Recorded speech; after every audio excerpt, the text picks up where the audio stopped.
1966, 2 técnicos de eletrônica foram encontrados mortos usando ternos, capas impermeáveis e máscaras de chumbo, que geralmente eram usadas contra radiação no Morro de Vintém, perto de Niterói, e suas mortes nunca foram solucionadas e o caso permanece um mistério até hoje.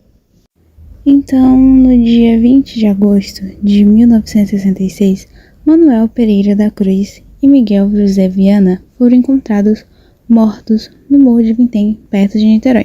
Os corpos foram encontrados por um jovem de 18 anos que se chamava Jorge da Costa Alves, que estava empinando pipa ali no local.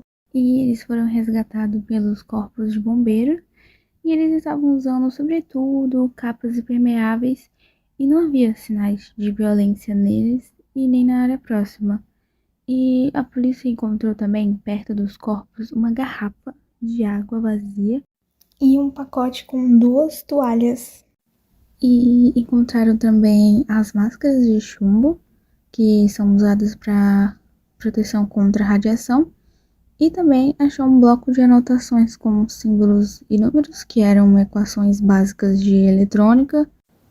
E no bilhete estava escrito o seguinte: 4h30 está no local determinado e 6h30 inserir cápsula após o efeito e proteger metais e aguardar o sinal da máscara. E nenhum ferimento foi encontrado na necrópsia, como eu falei, o que descartou a hipótese de homicídio. E não foi possível uma investigação de substância tóxica nos órgãos internos, pois eles estavam em um grau avançado de decomposição. A putrefação também tornou impossível determinar se foram eletrocutados ou não. Então, como a polícia já estava assim, sem saber o que fazer, porque não tinha tantas provas assim, eles estavam sem saber o que fazer porque não tinha tanta informação, não tinha tantas provas, só tinham encontrado os corpos, então eles tiveram a ideia de reconstruir os últimos dias do Miguel e do Manuel. Então eles descobriram que os dois teriam partido de suas casas no dia 17 de agosto e as esposas deles disseram que eles viajaram para São Paulo para comprar material de trabalho. Então, quando eles chegaram em Niterói, pararam em uma lojinha para comprar as capas impermeáveis, depois uma garrafa de água e um bar. E segundo uma garçonete desse bar, o Miguel, ele aparentava estar bastante nervoso e ele ficava olhando constantemente para o relógio do pulso. E logo depois os dois teriam seguido até a colina e uma testemunha relatou que eles chegaram de jipe acompanhados de 2 homens que não foram identificados. E vale ressaltar que a maior parte do dinheiro das vítimas tinha desaparecido.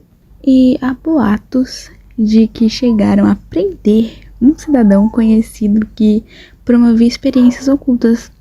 Na verdade, as máscaras de chumbo haviam sido feitas pelos próprios homens em uma oficina dias antes. Gente, desculpa que eu só tô podendo narrar essa parte em outro dia, então eu fiquei meio gripado e a minha voz vai ficar meio estranha, mas relevem. Bom, eles passaram por um scanner à procura de material radioativo, mas nada foi detectado.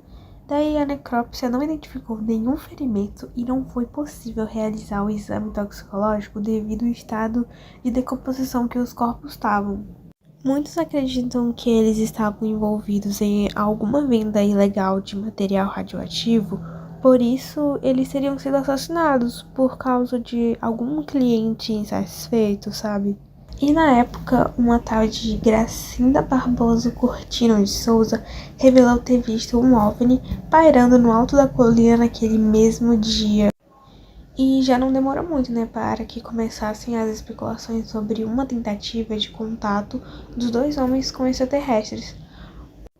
E, gente, o caso se tornou tão popular assim que ele ocupou manchetes de jornais e se tornou tema de estudo em ufologia em outros países. E, segundo uma testemunha, Manuel e o Miguel eram membros de uma seita religiosa científico-espiritualista que envolvia experimentação de drogas psicotrópicas, assim os dois teriam morrido após uma imensa e infeliz viagem psicodélica. E, cara, foram encontrados vários livros sobre esoterismo na casa dos dois, né, do Manuel e do Miguel, e ninguém sabe o que aconteceu com eles direito, ninguém sabe o motivo da morte, ninguém sabe nada sobre o caso. Então, o caso foi conhecido como o mistério das máscaras de chumbo. E, gente, esse foi o vídeo. Eu espero que vocês tenham gostado. Ele ficou bem curtinho assim mesmo, porque eu tentei resumir bastante o que aconteceu com o caso. Também é porque é o primeiro vídeo e, sei lá, eu que fiz tudo, eu que fiz roteiro, eu que gravei, que editei. E, sei lá, complicado. Eu não sei fazer roteiro muito bem, então eu resumi bastante, muita coisa sobre o caso. E foi isso, eu espero que vocês tenham gostado do vídeo. É o primeiro vídeo aqui no canal, bem entre aspas, porque eu já fazia vídeo sobre edição, só que eu queria mais. Eu gosto de muitas coisas, eu tenho muitos hobbies, então eu queria falar mais sobre isso. E esse vídeo demorou muito pra fazer porque simplesmente sempre quando eu ia gravar, os cachorros começavam a latir, era gato que vinha brigar e ficar miando, era barulho de gente. Então, complicado, complicado.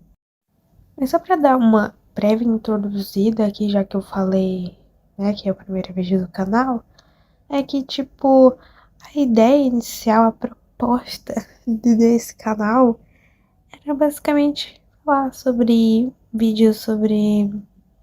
falar sobre casos criminais, falar sobre SCP, já que eu gosto bastante, se vocês quiserem que eu fale sobre, posso até trazer vídeos bem editados e narrados pra vocês.